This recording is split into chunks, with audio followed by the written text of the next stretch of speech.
اور ویسے بھی سہانا آپی کے پاس جانا جنگ لڑنے کے لیے جانے جیسا ہے، کیونکہ ان کو جس طرح محل آیا یہاں میں ہی جانتا ہوں۔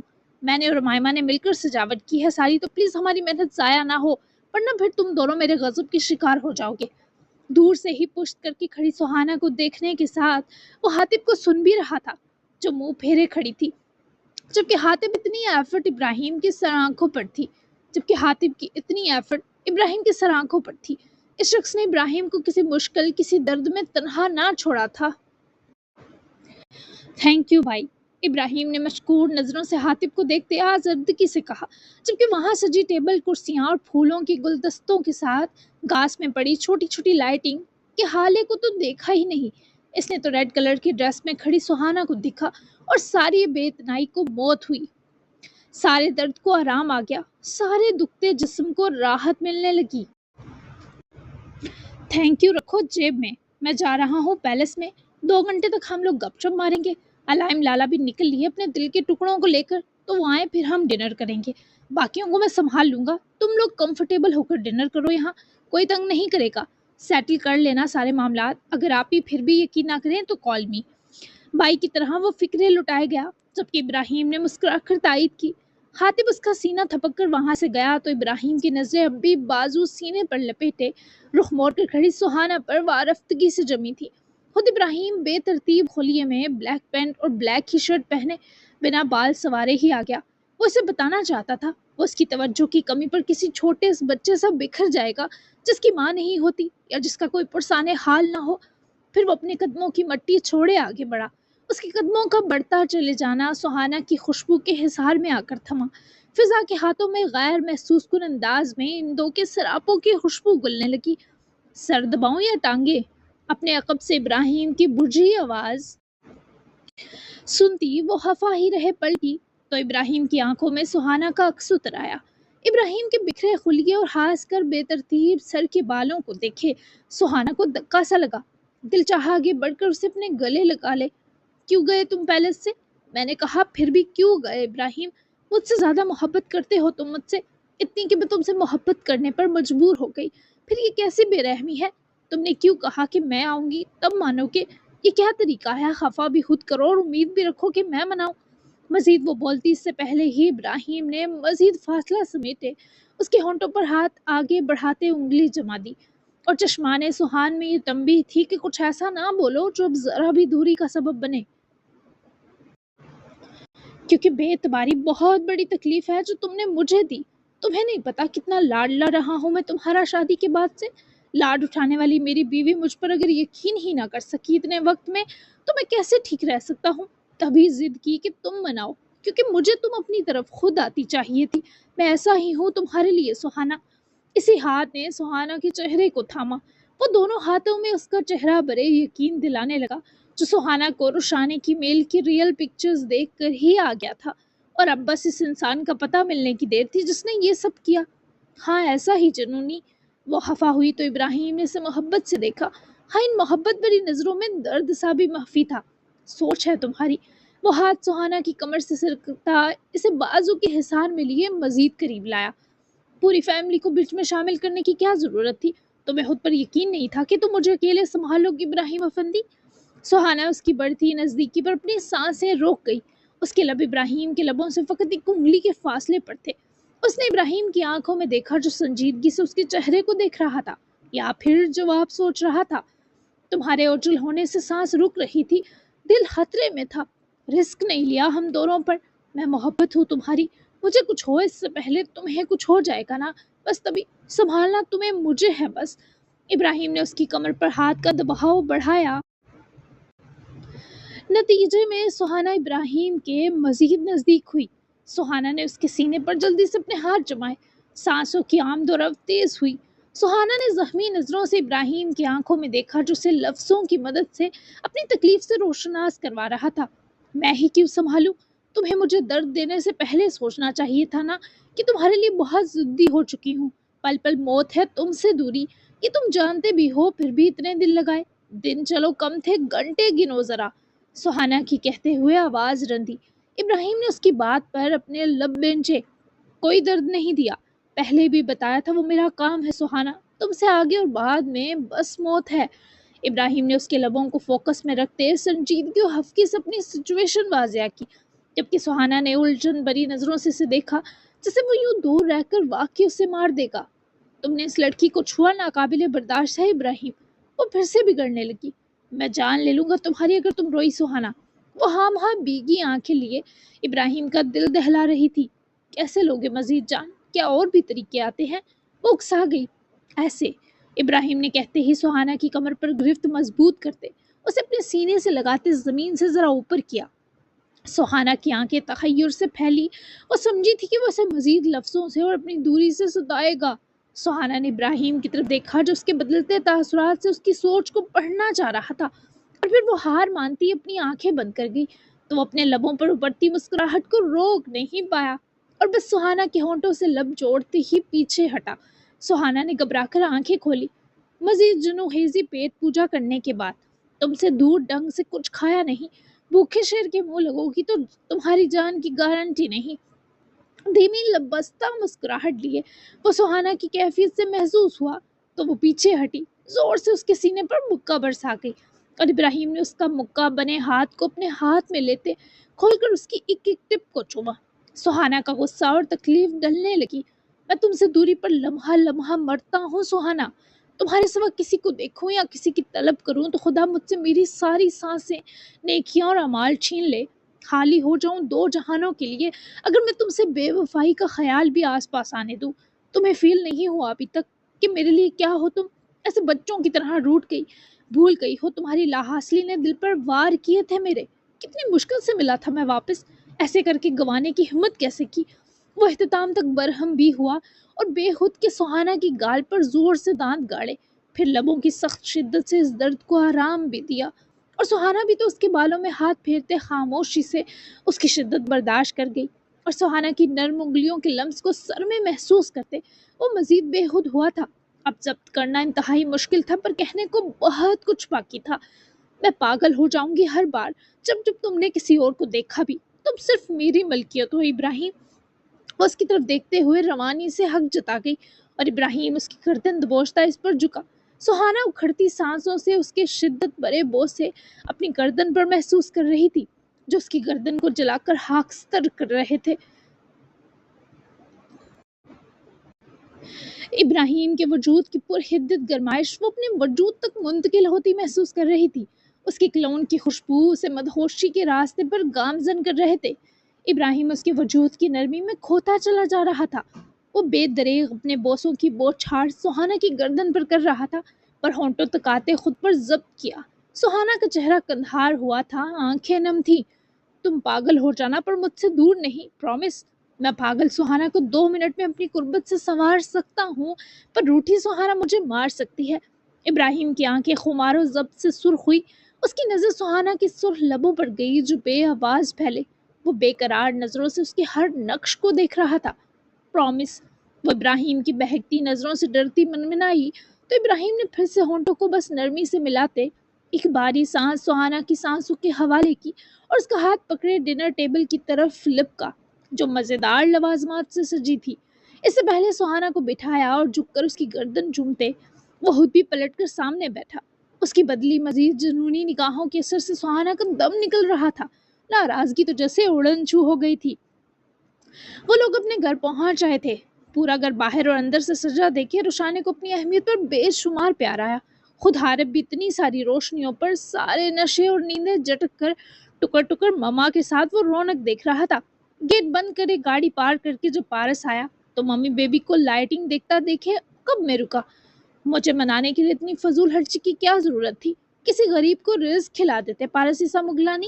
اندر سے خوش تھی پر ابھی بھی ہاتھ نہ آتے ہوئے پورا بدلہ لیا اور جتایا کہ وہ ناراض ہے۔ پارس نے اسے بازوؤں میں حارب سمیت پرویا کیونکہ روشانے نے حارب کو اٹھا رکھا تھا۔ پہلے مجھ مسکین و غریب کا رزق تو اسے مل لے، تمہاری صورت، پھر اس شہر کے ہر بھوکے کا پیٹ بھی بھر دیا جائے گا۔ اس کے ماتھے پر ہونٹوں کی مہر لگاتے ساتھ ہی وہ ذرا پیچھے ہٹے حارب کا ماتھا جب چومے مسکرایا تو بابا بوائے نے میٹھی اسمائل دے کر روشانے کے آگے اس کی رشوت کر دی، اس کی سفارش کر دی۔ ابھی تو میرا بیبی بھوکا ہے، ہمیں تھوڑی پرائیویسی دی جائے پلیز۔ چلو حارب، وہ حصار سے نکلتی حارب کو مزید سینے سے لگائے کر کے اندر گھسی۔ پارس بھی مسکراتا پیچھے ہی گیا۔ روشانی نے حارب کو روم میں لے جاتے فیڈ کروایا اور وہ باڈی گارڈ کہیں کا ماں کا لمس ملتے ہی سو گیا۔ روشانی کا دل چاہا اسے سونے نہ دے تاکہ پارس سے بچ جائے، پر وہ موصوف بھی باپ کی طرف دار نکلے۔ روشانی نے حارب کو چاروں تکیوں کا حالہ سا بنائے لٹایا اور لحاف کروائے وہ آخر ترس کھاتی خود ہی باہر لاؤنج میں آئی تو پورا لاؤنج بھی پھولوں، موم بتیوں اور لائٹنگ سے سجا تھا۔ وہ ایک کونے میں اپنے خوبصورت وجود اور دلکشی کی جہاں کو سمیٹے ہینسم بنا کھڑا ایک بجھ جاتی کینڈل خمار کے سنگ جلا رہا تھا۔ روشانی اس کو دیکھ ہی لیتی تو نشہ چڑھنے لگتا۔ وہ ایسی تراشی مورت تھا جس کے حسن پر نظمیں اور غزلیں لکھی جا سکتی تھی۔ اس کے سراپے میں کوئی کمی نہ رکھی تھی اللہ نے۔ وہ جیسے شاعروں کی ایک اصطلاح ہے نا کہ فلاں شخص کو رب نے فرصتیں دے کر سنوارا ہے، وہ بالکل پارس عیسیٰ مغلانی پر بجا سجتا تھا۔ پھر بلیک میں ہمیشہ وہ روشانی کی کالی کالی آنکھوں کا سرور بن جاتا تھا۔ وہ کتنی ہی دیر خود کو میسر اس دل فریب شخص کے رشک میں لپٹی مسکراتی رہی۔ پورا جسم بس پارس کو دیکھ کر ہی پرہدت ہو گیا، جیسے وہ اس کی طلب سے ہر لمحہ بری رہتی تھی۔ اتنا پیار، اتنا انس تو شاید روح زمین پر نہ تھا جتنا روشانی کے دل میں اس شخص کے لیے بسا تھا۔ پھر وہ کیسے دیر پار روٹھی رہتی۔ وہ ایسا تھا کہ اپنی ایک جھلک سے پتھر پگھلا دیتا۔ تو روشانی کا دل کیا چیز تھا جو پارس کے عشق میں اس کی مرضی کے قالب میں ڈلا تھا۔ موم بتی جل گئی۔ پارس کی نظر اٹھی۔ نیلی آنکھیں بے حد چاہت کے نشے سے سیر ہوتی اس اپسرا کے سراپے سے جا الجھی۔ سر تپیر ایک ایک انگ تک ان نیلی آنکھوں نے پورے حق سے روشانی کو نہارا، اتنا شدید کہ روشانی کو لگا دل بذات خود ایک دڑک بن گیا ہو۔ روشانی کو پگھلتا ہوا اپنے جلموں سے گھائل دیکھتے ہی پارس نے یہ دوریاں ختم کرنے کا فیصلہ لیے لائٹر وہیں ٹیبل پر جھک کر رکھتے اس مارجبی جہاں کی طرف قدم بڑھائے، جیسے طوفان کسی بنور کے دامن میں چھپنے کو مچلتا ہوا جاتا ہے، جسے روکنے کی طاقت کسی میں نہیں ہوتی۔ مجھے مارنے کا ارادہ ہے، تو اپنی شرٹ کی بٹن کھولنے کی نیت باندھ ہی رہا تھا کہ وہاں جل پری اس کے سراپے کی تپش سے بوکھلائی احتجاج کر اٹھی۔ اف، اس قاتلانہ مسکراہٹ کا کیا کیا جاتا اب جو پارس کی دنیا جہاں سے خوبصورت ہونٹوں پر روشانی کا حق و رزق بن کر اودی تھی۔ وہ پاگل نہ ہوتی تو کیا کرتی؟ یہ آدمی اسی لیے تنہائی چاہتا تھا کہ ایسے وار کر کے روشانی کو سب بلاتے، وہ دنیا بھول جاتی تھی اس کے نزدیک۔ اس کی بازوؤں کے حصار ذات کا سکھ تھا، تسکین تھی۔ نہیں، تمہارے لیے میں حاضر ہوں، تم مجھے مار سکتی ہو خود تو میرا جاوداں سرور ہو تم، تمہاری ایک نظر پھیرنے کی دیر ہے اور پارس عیسیٰ مغلانی ختم۔ وہ اس کے پاس آیا، اسے اپنے سینے لگا کر دیر تلک روشانی کو محسوس کرنے کی خواہش ان آنکھوں میں تیر رہی تھی۔ کیوں کیا پھر یہ مجھے خفا کیوں کیا؟ وہ اس کی گریبان تک ہاتھ لے جاتی اس بے بسی پر تڑپی جو اتنے پاس ہو کر بھی خود پر جبر کرنے سے جڑی تھی۔ ہو گیا بے دہانی میں، تمہاری فکر میں، تمہاری حفاظت کے ارمان کے ہاتھوں میں ڈرتا ہوں تمہیں کوئی آگ نہ چھو لے، میں جل جاتا ہوں اس خوف تک سے میری جان۔ وہ جھوٹ نہیں بول رہا تھا، پر روشانی چاہتی تھی وہ کبھی اس سے اپنا آپ نہ چھپائے۔ مت چھپایا کریں پھر کچھ پلیز۔ اس کا چہرہ ہاتھوں کی نرماہٹوں میں برتی التجا کر اٹھی۔ نہیں چھپاؤں گا جل پری، مجھے معاف کر دو۔ دھیرے سے وہ پارس کی بازوؤں کی سخت گرفت میں قید ہوئی تو اپنا آپ پارس کے سہارے چھوڑتے اس کے سینے سے دل لگا کر اس کے حصار میں آسودگی سے سمٹ گئی۔ ایک شرط پر، آج کے بعد آپ مجھے نہ دھوکہ دیں گے نہ خود سے جڑی کوئی بات چھپائیں گے، جھوٹ تو ہرگز نہیں بولیں گے۔ جب یہ سب میں نہیں کرتی تو آپ بھی نہیں کر سکتے پارس۔ مان تو گئی پر شرطیں کڑی رکھ گئی اور اسے پکڑ کر اپنے سامنے لایا۔ اس لڑکی سے روح تک اتری ایک ملاقات طلب بن رہی تھی اور روشانی کی خوشبو اپنے انگ انگ میں اتارنے کا طالب تھا اور یہ سب آنکھوں کے حوالے بھی کر گیا۔ منظور ہے، اب مان گئی ہو، بتاؤ تاکہ میں اس جبر سے نکلوں۔ وہ اس کی آنکھوں میں غالب خمار کی ڈوروں اور سوال کی تڑپ دونوں پر قربان ہوئی۔ لگ نہیں رہی ہوں مانی ہوئی؟ روشانی نے انگلی پارس کے سینے پر ٹکاتے لاڈ سے پوچھا۔ نہیں، میری خطا نے دور کر دیا تمہیں مجھ سے۔ وہ اس کی گردن میں چہرہ چھپانے لگا جب روشانی نے گھبرا کر اس کا وزن سا خود پر آنے پر دونوں بازوؤں سے سنبھالا۔ دور ایسے ہوتے ہیں پاری کرنے والے؟ اسے سمیٹتی بولی تو وہ ذرا سامنے ہوا۔ کب کی؟ وہ سخت برہمی سے گورا اور تبھی روشانی اس سے اپنے ہونٹوں کی نرمی سمیت لپٹی۔ پارس کی ہفکی ڈلی، گرفت مضبوط ہوئی اور پارس کی جوابی گرم جوشی بھی روشانی کی سانسیں مہکدار اور اس کا ہوش سلب کرتی گئی، جیسے وہ اسے جسم کے ہر دریچے تک یاد کرے پاگل ہو گیا ہو اور اب نرم سے نرم شدت بھی اس کی خواہش کے موج اور طوفان میں دبی تھی۔ میں نے بہت مس کیا اپنے ہینڈسم بگ بوائے کو. ناراض نہ کرتے تو اب تک گسار چکی ہوتی. اتنا یاد آیا مجھے. لیکن اچھا ہوا بچ گئے مجھ سے آپ، ان ہونٹوں سمیت جو سیدھے سیدھے ہوش کے قاتل ہیں. آئندہ اگر مجھے ناراض کیا تو اس سے سخت ری ایکشن آئے گا اور اب منا نہیں سکیں گے مجھے. پیار نے چھاور کرتی وہ اختتام تک دم کی بھی پورے حق سے لگا گئی. اف یہ لڑکی. پارس نے اسے بازوؤں میں بیچتے گلے لگایا. شدت روشانے کے لیے سخت ثابت ہوئی. اف یہ لڑکا. جواب دیے وہ روبرو ہوئے مسکرائی. آئی لو یو. مجھ سے کچھ مت چھپایا کرے پارس. میں برداشت نہیں کر سکتی آپ کی طرف سے کوئی جھوٹ، دھوکہ یا غلط بیانی. میں جان پر بن جاؤں گی آپ کی. سنا نا. وہ اس کو خود سے دور کرتی سمجھا رہی تھی پر وہ سخت گرفت اس کے ہونٹوں پر جماتے رشانے کو وہیں کاؤچ پر گرائے اس پر حاوی ہوا. کچھ نہیں سننا ابھی سوائے تمہاری میٹھی سسکیوں کے. ذرا دور ہوتے اپنی بڑھتی قربت کو شدت بخشی اور زبان بھی بے لگام چھوڑی جو رشانے کو کانوں کی لو تک سر کر گئی. بولنے سے پہلے سوچ لیا کر لڑکے. رشانے نے اس کے لب اپنے کندھے پر محسوس کرتے اکھڑتی سانسوں کے بیچ کہا. اس شخص کی باری دل کی دھڑک رشانے کے وجود میں سرایت کرنے لگی تھی. تم مجھ سے ایسی ناراض ہوئی کیسے؟ وہ پھر سے اس کی سانس کو روکنے تک ہلکان کرنے لگا. اس کے ایک ایک سانس لیتے لمحے پر قابض ہوا. پارس کال. پارس اس کی ٹوٹتی آواز میں اپنا نام سنتے ہوش میں آیا. اس نے ایک جھٹکے سے سر اٹھاتے رشانے کے چہرے کی طرف دیکھا جو سرخ چہرہ لیے تیز سانسیں بھر رہی تھی. پارس نے ضبط سے دیکھا. اتنا قریب جاتے وہ اس سے دور نہیں جانا چاہتا تھا. وہ تو اس میں سما جانا چاہتا تھا مگر رشانے میز پر پڑے اس کے بجتے فون کے لیے اسے روک رہی تھی. ایک تم اور یہ تمہارا بے چینی کا جہاں بائی. آبیل کی کال تھی کہ پارس کو سنبھل کر اٹھ کر بیٹھنا پڑا. رشانے کو لگ رہا تھا دل حلق میں آ گیا پارس کی جان نکالنے کی حرکتوں پر. ہاں آبیل. پارس نے فون اٹھاتے کال ریسیو کی مگر اس جانب سے ملتی یحییٰ کے فرار کی خبر نے گویا پارس سے ساری خوشی اور راحت سلب کی. اوپر سے اس کو لگتی گولی اور یحییٰ کے پیچھے موجود ایک اور ہاتھ کی ٹینشن کہ آخر وہ آدمی اب کون ہے. اب یہ کون آ گیا نیا ولن؟ اس کی گاڑی کا پیچھا کر رہے ہیں تمہارے لوگ. پارس کی بات سنے رشانے بھی سنبھل کر اپنا آپ سنبھالنے لگی. بال سمیٹ کر نیچے گرا دوپٹہ اٹھا کر اپنے گرد دوڑا. ہاں ہر کوئی ایکٹیو ہے. تم بیورو پہنچاؤ. ساحل خان کو تمہاری مدد اور رہنمائی درکار ہے. اسے اب سچ بھی بتاؤ کہ یحییٰ کا اس سے کیا تعلق ہے تاکہ وہ اس مشن کو مزید اچھے سے لے. دوسرا سمیرا اور جینک رونالڈ بہت شرمناک اور گندی موت مر چکے ہیں. وہی آدمی جس نے یحییٰ کو اٹھایا وہی مار گیا ہمارے دو دشمنوں کو. تبھی میرا دماغ معاف ہے یار. آبیل کی بازو کی ڈریسنگ اس نے کروا لی پر دماغ کا درد جوں کا تو تھا. پارس اٹھ کھڑا ہوا. پریشانی سوا نیزے پر گئی. میں پہنچتا ہوں. تم ٹھیک ہو؟ بازو میں زیادہ درد تو نہیں؟ آبیل اس کی فکر پر دل فریب مسکرایا. نہیں یار سینے پر گولی بھی کھا رکھی ہے. یاد کرو میرے بچے. یہ تو بس ذرا چھو جانے کا ایک ہلکا زخم ہے. افسوس بس اس بات کا ہے کہ یحییٰ میرے ہاتھ سے نکل گیا. مجھے معاف کر دو پارس. آبیل کے شرمندہ ہونے پر پارس کا دل دکھا جبکہ رشانے بھی اٹھ کھڑی ہوئی. جب بازو کا سنا. اپنا خیال رکھو. میں ساحل خان سے ملتا ہوں جا کر. ہدایت بابا کے بیورو. تم ماسکو میں محتاط رہنا آبیل. تمہیں آنچ بھی برداشت نہیں مجھے. پارس نے اسے تاکیدن کہا تو آبیل نے فرما برداری سے اپنا خیال رکھنے کا یقین دلایا. پارس نے کال آف کی. سب ٹھیک ہے پارس؟ وہ پریشانی سے بولی. آبیل کی بازو کو گولی چھو گئی. یحییٰ اس کے ہاتھ لگتا لگتا نکل گیا. رشانے کسی نے یحییٰ کو وہاں سے بچایا پر راسم شاہ تو ہماری نظروں میں ہے. پھر ایسا کون آ گیا کہانی میں؟ ابھی بیورو جا رہا ہوں. تمہیں اور حارب کو واپس پیلس ڈراپ کرتا ہوں. پریشان مت ہونا. میں جلدی آ جاؤں گا. اس کی پریشانی اپنے حصار میں بڑھتے دور کرنے پر رشانے نے گہرا سانس لیا. ابھی پارس آیا تھا پھر سے فساد مچ گیا.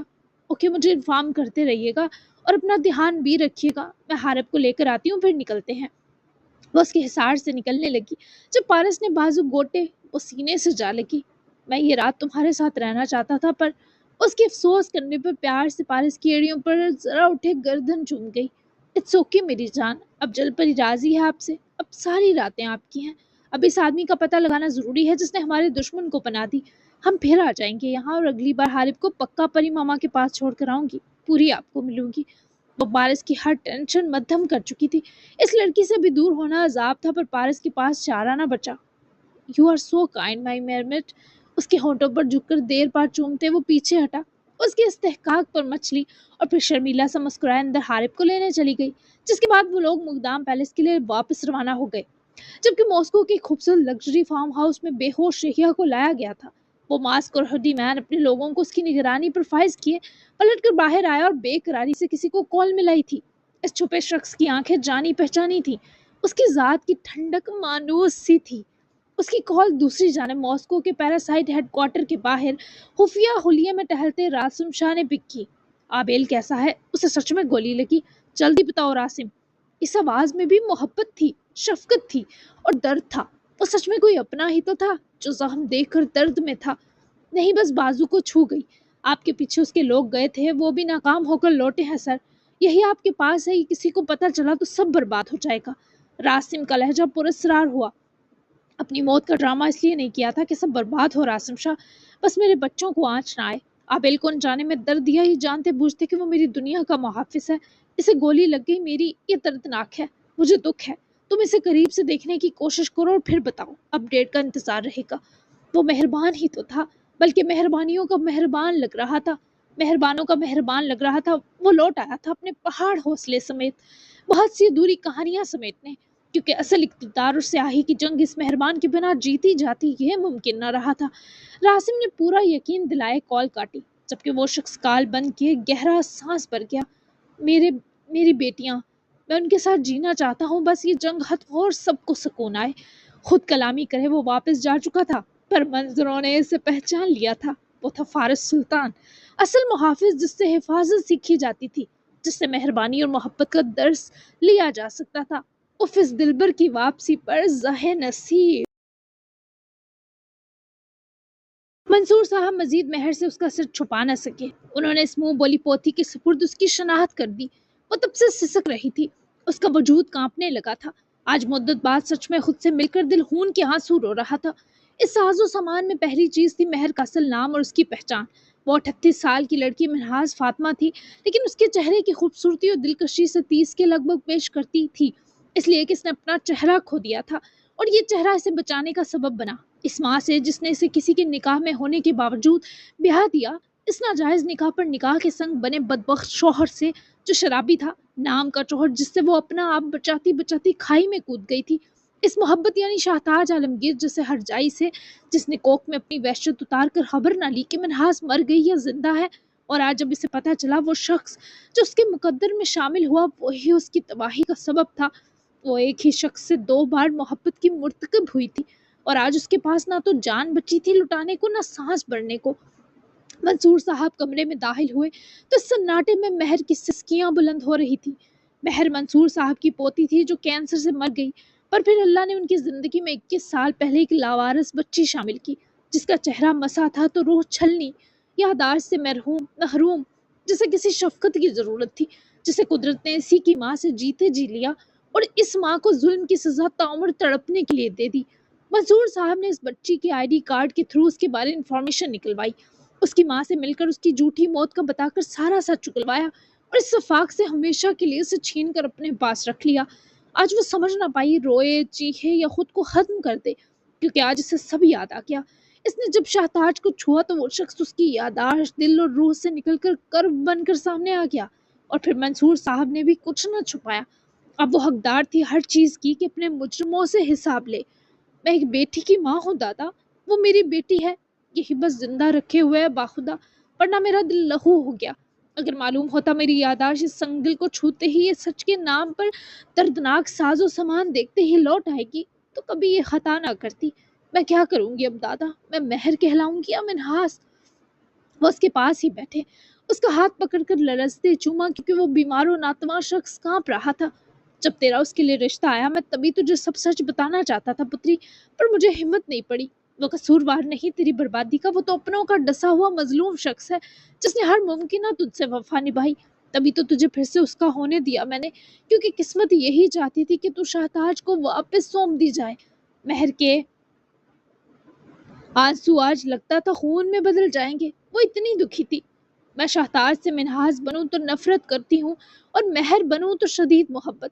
یہ کیا ہو گیا میری زندگی کے ساتھ دادا؟ میں مر جاؤں گی۔ وہ رو پڑی تو منصور صاحب نے خود بھی روتے سے اپنے سینے لگایا۔